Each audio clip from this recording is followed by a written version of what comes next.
I feel honored that I was invited by the Delaware Art Museum to be part of this community outreach that they're doing to the different neighborhoods in the city of Wilmington, because by them bringing these huge, popular, amazing pieces of art from the Chicano artists called Estampas de la Raza. And all these artists were influenced by the Chicano movement in the 70s, and then through the 80s, 90s, and 2000.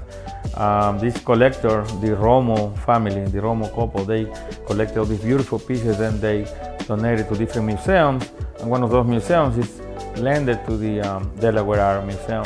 It's a beautiful opportunity for them to kind of like reconnect with the neighborhood, the Latino neighborhood per se. And that's where I enter. My name is Cesar Viveros. I'm originally from Mexico, on the city of Veracruz. I'm a visual artist. I think that I like to do many different medias, but in the city of Philadelphia, I've been known for murals that I've done since like more than 20 years ago. I came to Philly without knowing that it's called the City of the Murals. They started this program in 1984, and what it was like the graffiti internet world, just covering, you know, the work of the artists on the walls. It became the largest program in the world. Like people come from all over the world to see what happened in Philadelphia. And I didn't know that. By accident I came to Philly. But the thing is, like, I started looking murals all over. I'm like, I can paint that. But I believe that part of the success of my career in Philadelphia is because I really enjoy and I look for ways to work with the community. Basically, the stories on those walls are not my stories. Usually on those walls, what we see is the stories of people who got together and they have an issue, a social issue, or they want to talk about it. It's another way of expression. And that's what basically I was doing for all these years. And then he explained to me they wanted to use silkscreen as a process because that's what most of these art pieces are made of. And now I see this as another media to socially engage with the community. Some of the advantage that silkscreen work have is that you can produce in a very cheap way. You can print t-shirts or posters and you can glue it on the wall. You can have it on your own body. And it's another form of language, something that I cannot do with the mural. The mural is static and the mural is just in one place, in one neighborhood. And people have to go there to see it. So when we start working with the community, and one place is called Los Abuelos. These elders, they have artists coming to teach them some stuff, some craft. They do so many things, and the museum got the idea that maybe they might, collaborate on this process. So I got the opportunity to talk to Los Abuelos, and that's where I get my inspiration. If I'm going to do posters, again, it's not going to be about my story, but it's going to be more about the story of the community. This one, I was thinking, like, most of the people there is like 60, 70 years old, and we have like 15 of them. I'm bad for math, but I told them that I really truly believe that it was like 1,000 years of wisdom just by listening to them.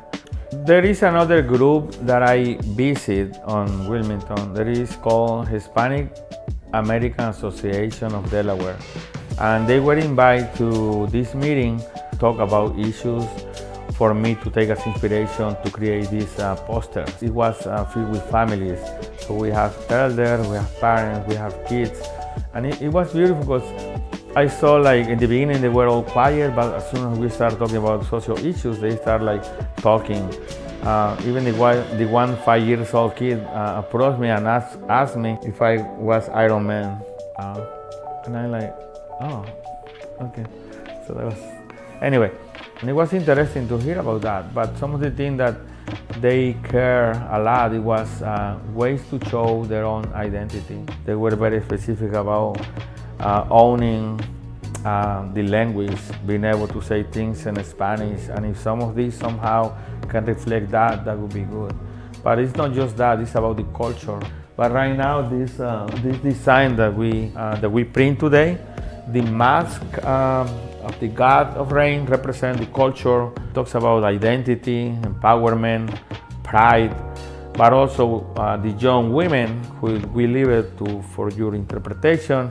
She can be the young mom who should still go to school, or it could be just the sister of the kid, or it could just be like somebody who's helping on the neighborhood because this person is carrying the kid. The kid seems a little worried. You can see on his face, and still he have the mask. Because in a way we passing the pandemic. We talk about that we almost like on the other side of this dark 2 years that we have. But we still want the reminder that the Latino community, but especially the immigrant community, has been neglected. The mass kind of talk about this dark time and how we come together, how we came together and we made things better for ourselves, how that happened. But we still can elevate our voice. Even with the poster, we can say, that wasn't right, but we still believe in a better future. I specifically choose Bad Lens Media, which is owned by, his name is Mike, and he is rebuilding this space, a building on the corner of 5th and Cambria, one of the most notorious places. He's trying his best to produce opportunity for other artists, like some of the silkscreen guys, a graphic designer, even construction workers. They all like trying to put this together. They have this project on their heads for years, and just in recent months they started like finally making it more visible. So I took this opportunity to connect the resources from the museum with this new small shop that is growing, which is very connected with this particular community.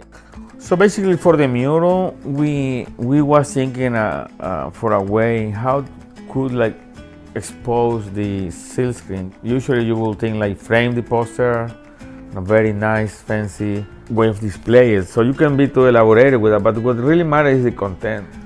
We was exploring the idea of mimicking what we call a bodega or la tienda, or a place of encounter for the community. And just the way the owners do, you use the windows and you fill it out with posters, or you fill it out with publicity, advertisement. This kind of like give us the perfect setting to hang the signs, just produce something that becomes more an installation, more provocative in a way, because a mural is a whole other component, and people like, you don't see murals that easily inside a museum. I started like playing with the words, and all of a sudden it hits me that there was an opportunity to convey the message that is in the mural with the message that we have on the silkscreen pieces, because that's what it was. Like 80s, 90s, people use this media to like call the people, get together, make these rallies, and organize. I think that it gives us the opportunity to do the same way with this.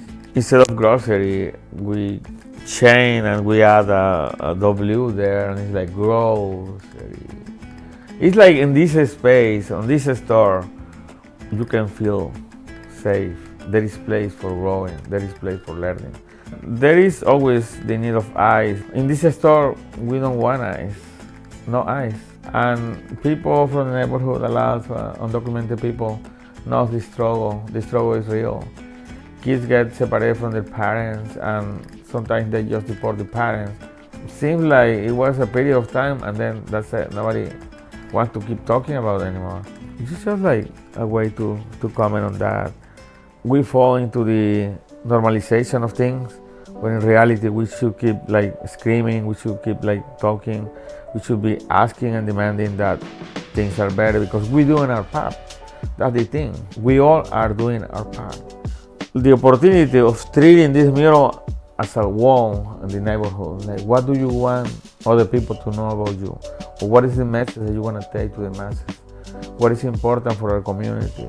Why do we need to express this? Some of the things that you will see in the mural is actually social issues that we have to deal with on a daily basis. So hopefully at the end of the day, the mural get the conversation going. No, we don't need like things to start accumulating until get to the worst point that is so hard to go back. No, make the claim now. Don't wait for people to die. Don't wait for people to like suffer, because the change is possible. It's disparity in this society. So hopefully, at least with this kind of fire, we start talking.